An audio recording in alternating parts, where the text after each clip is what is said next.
Le vote des Afro-Américains, un enjeu clé de la campagne présidentielle. Dans un scrutin qui se joue parfois à quelques dizaines de milliers de voix, la mobilisation de la communauté noire peut faire toute la différence. À elle seule, elle peut faire pencher la balance pour le camp démocrate. En 2016, seulement 12% de la population afro-américaine s'est rendue dans les urnes. 88% d'entre eux ont voté Hillary Clinton. Il s'agit toutefois du taux de participation le plus bas, jamais enregistré depuis 2004. Qu'en est-il aujourd'hui ? Comment voteront les Afro-Américains et quel sera leur taux de participation en 2020 ? Réponse le 3 novembre prochain. Un scrutin qui se déroule en pleine crise, une crise sanitaire, une crise économique et une crise raciale.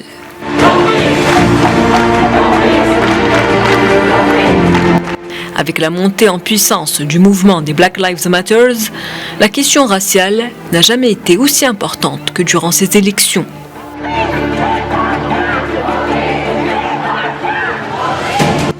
Les violences policières à l'encontre de la population noire enflamment le pays, ce qui a donné lieu à plusieurs émeutes dans des États parfois décisifs, comme en Pennsylvanie, au Wisconsin ou encore au Michigan.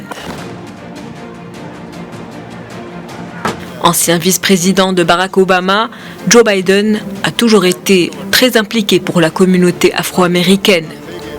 Et les récents événements ayant frappé les États-Unis pourraient mobiliser cette communauté noire qui s'est faite minoritaire lors des dernières élections en sa faveur. En plus de la question raciale, cette communauté a payé un lourd tribut à la Covid-19 avec un taux de mortalité de la population noire 3 fois supérieur à celle des Blancs. C'est aussi la communauté la plus touchée par la crise économique engendrée par la pandémie. Autant d'éléments inattendus pouvant devenir un atout majeur pour Joe Biden. Un atout dont le candidat démocrate compte bel et bien tirer avantage.